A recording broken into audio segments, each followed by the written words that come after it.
মাংস নিয়ে এসেছে তোমাদের ভাইয়া, মাংসটা কষাচ্ছি। তো মাংসটা সুন্দর মতো কষিয়ে গেলে মাংসটা থেকে তেলও ছেড়ে দিচ্ছি, তোমরা দেখতে পাচ্ছ। আর এখানে টমেটো কেটে নিয়েছি, টমেটো চাটনি করব। তো আর এখানে দেখতে পাচ্ছ আলু ভেজে রেখেছি কয়েকটু, তো আলু দিয়ে মাংস রান্না করবো, ঠিক আছে। আজকে রান্নাবান্না বলতে এটাই সকাল থেকে তোমাদের সঙ্গে ভিডিওটা শুরু করা হয়নি। একটা কথা কি জানো, শুরু করবো এটা ভাব যদি ভেবে থাকছি তাহলে আর শুরু করা হয়নি। যদি আলসেমি ভাবটা ছেড়ে শুরু করে ফেলি তাহলে তো সুন্দর মতো শুরু করা হয়, এটাই হচ্ছে ব্যাপার। আর রাত্রে থেকে কারেন্ট ছিল না, রাত্রে মনে হয় 4টার সময় কারেন্ট গেছে, সকাল ভোরবেলায় 4টার সময় কারেন্ট গেছে। তো তার মোবাইল আর চার্জে লাগানো হয়নি, সকালে শুধু একটা ভিডিও এডিট করে ভিডিওটা পাবলিক করেছি, তাতেই চার্জ শেষ হয়েছে। তো তারপরে আর কি ভিডিও অন করা হয়নি। চাটা খাওয়া হয়েছে সকালে। আর আমার শরীরটা বেশি ভালো না, কারণ কী আর বলবো, সেটা কোনো কিছু না, তো ভালো না, প্রচণ্ড পরিমাণে শরীরে ব্যথা করছে, গা হাত পা ব্যথা করছে। তো আর কি আমার সকাল সকাল স্নান গা পা ধোয়া কমপ্লিট হয়ে গেছে।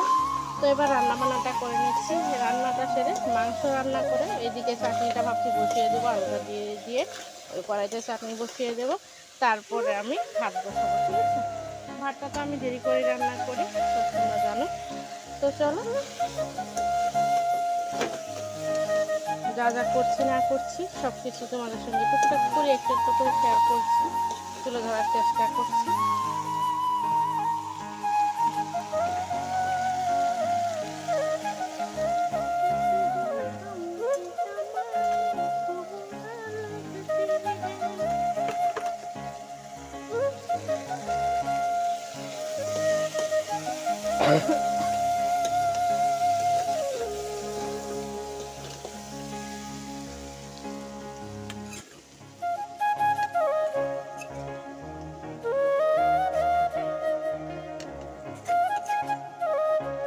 আলুগুলো আগে থেকে ভেজে রেখে দিয়েছি।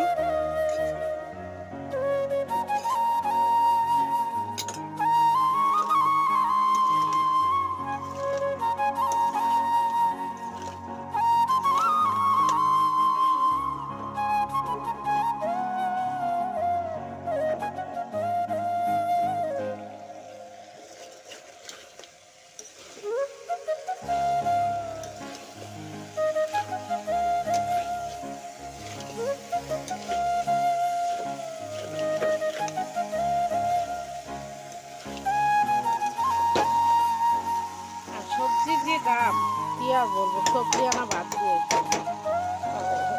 কয়েকদিন থেকে শুধু কি কিনছে, আলু কিনছে। তো ওই দিন তবু একটা বাঁধাকপি এনেছিল, সেটা প্রতিদিন ভাজা খেয়েছি। তারপরে কচু নিয়ে এসেছে, টমেটো নিয়ে এসেছে। তো আজ থেকে সেগুলো শেষ, শুধু কচু আছে দুটো আর আলু। সেদিন নেপালি কচু রান্না করেছিলাম, সেই নেপালি কচু আছে আর আলু আছে। দেখতে পাচ্ছ তরকারিতে ঝোলটা দিয়ে দিলাম, ঠিক আছে। তো এটা এবার হতে থাক, আমি ওইদিকে টমেটোটা চাটনি বানিয়ে নিই।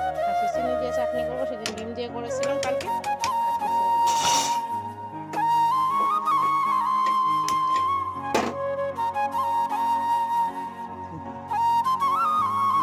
ওটাই তো হাড্ডি খাই ঠিক।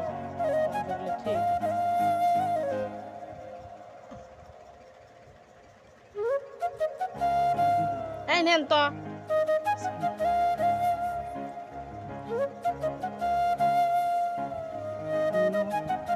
ধরে আসছে।